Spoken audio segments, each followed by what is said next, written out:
I think the first time I suffered racism in the workplace was my first job. My first job was in HMV warehouse in Canning Town. Don't even know if it's still there anymore. That was when I was 18. If you know my name, like Alicia, still he told his ex bitch, bye Felicia. Hit you and ship you a couple kicks.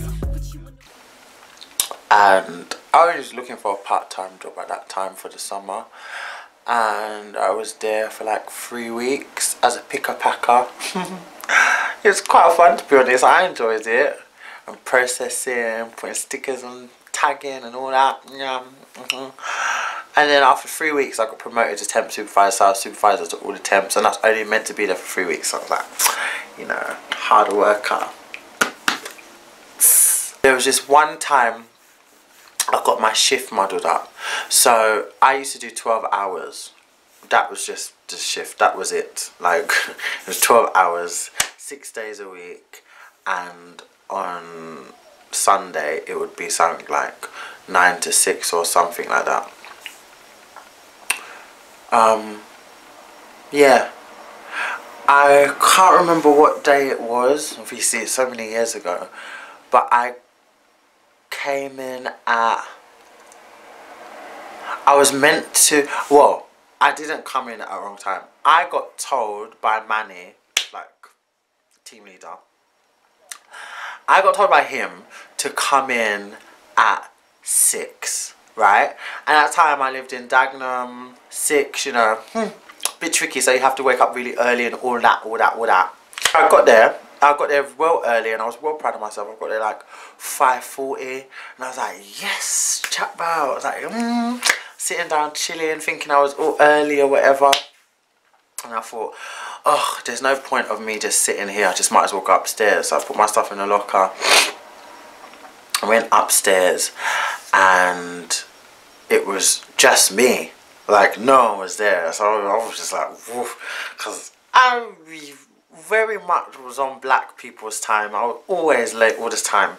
So this was amazing for me. So I was just upstairs, I was just listening to music, put some music on my phone, and I was just getting to work, like working. And then he come up about 6, and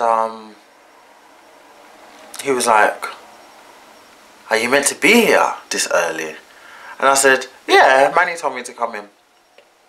He goes, oh, are you sure you're meant to start, because you're meant to be supervising attempts, and attempts don't start till 8 o'clock, so are you sure you're meant to be here this early? And I was like, what? He goes, yeah, you probably, I don't think you're meant to be here until 8. And I was like, obviously, it's annoying, like you're 2 hours. I wake up 4 o'clock, you know, to get ready and then to leave. It's a triumph knowing that that's going to be a 12-hour day. So now I was just like, oh God. And he goes, and I said, you know what, don't worry, we'll sort it out now. Just let me just get back to what I was doing.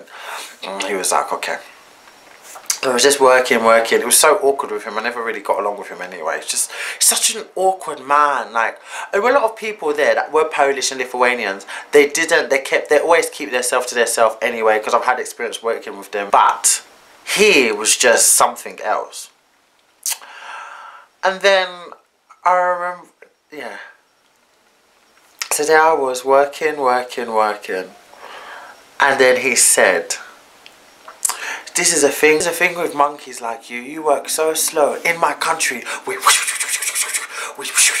here you're just.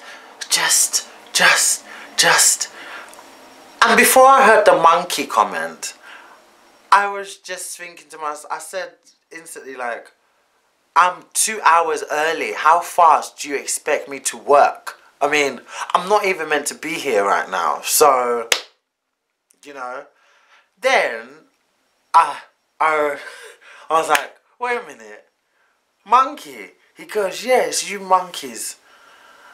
And I was just like, at that point, I only ever experienced racism once. Well, knowingly racism once. And that was, no, twice, sorry. twice. I was outside Coral, I was walking past Coral to go to Co-op, and a man said, "Go back home, you nigger."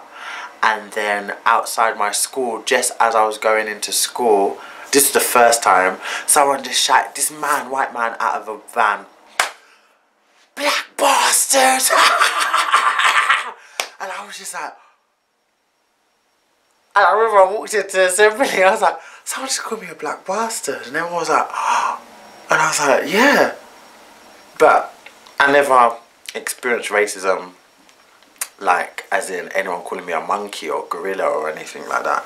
So when he said that, I was just like, I didn't know what to say or what to do. I was just working, but it was in my head.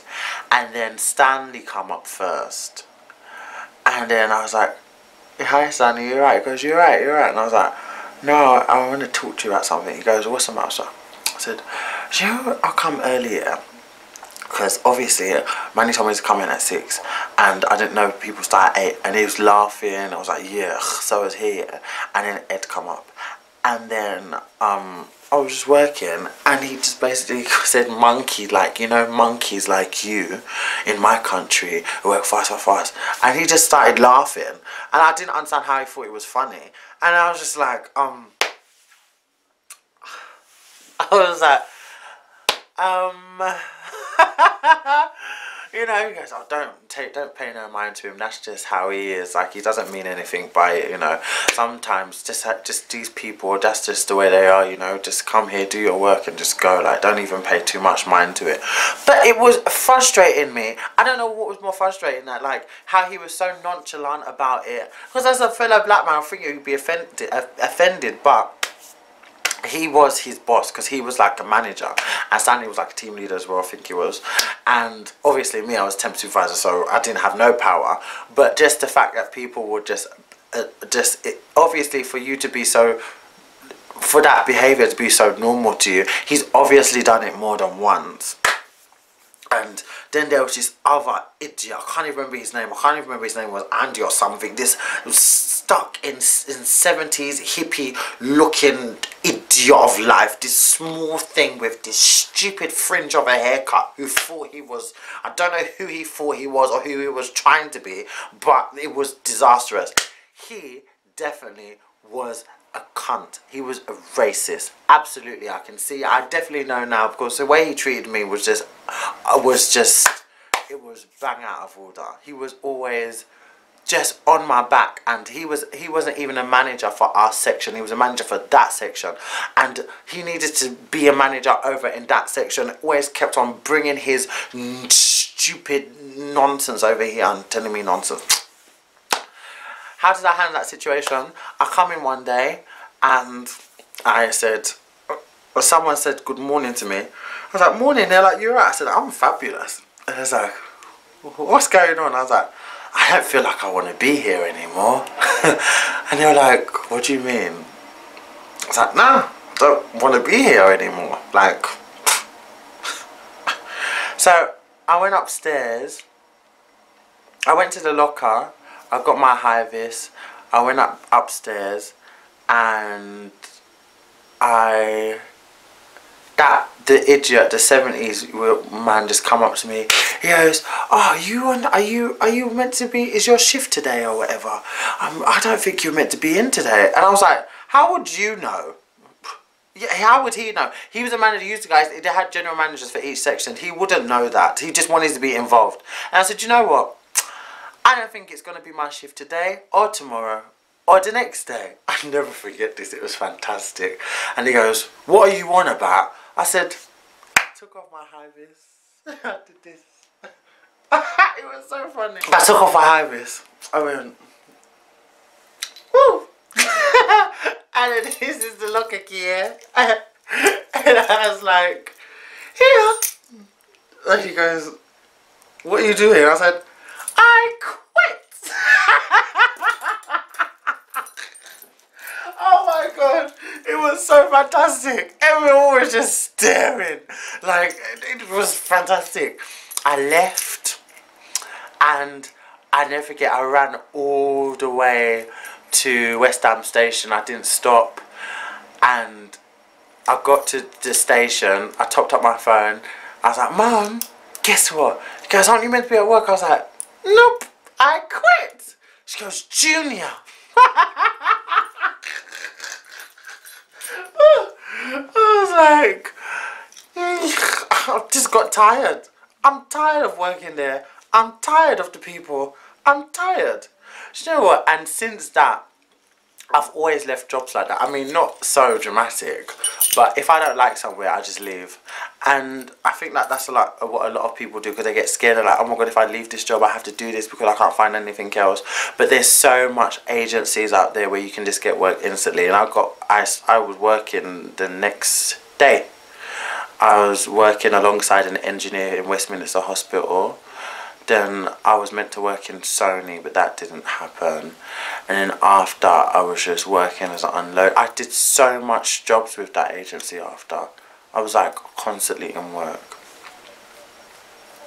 But yeah, it's every job I've worked in, I've always left. Like, I would never stay in a place where I don't feel comfortable. And that's the same with Tottenham. That's the same, I worked in a PR office in Central. That was okay, but they started to take advantage of me and they started to really take the piss. Like, they started to really take the piss. Big time.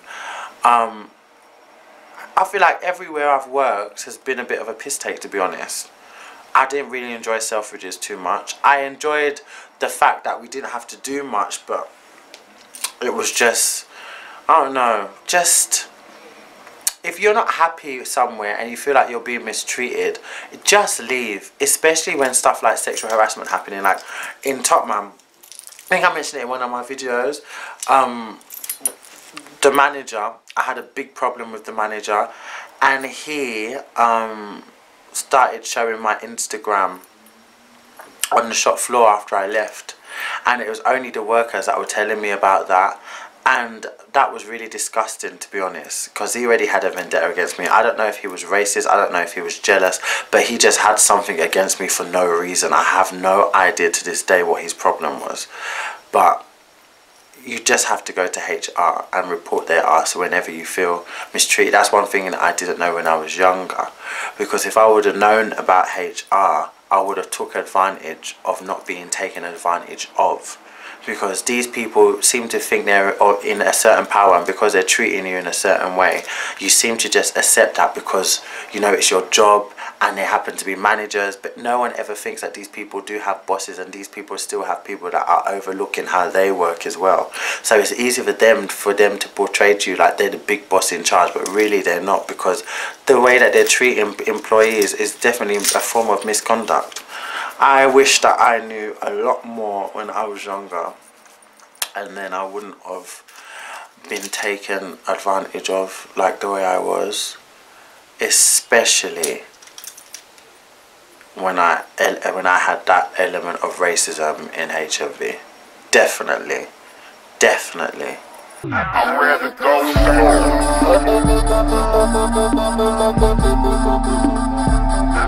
I'm ready to go.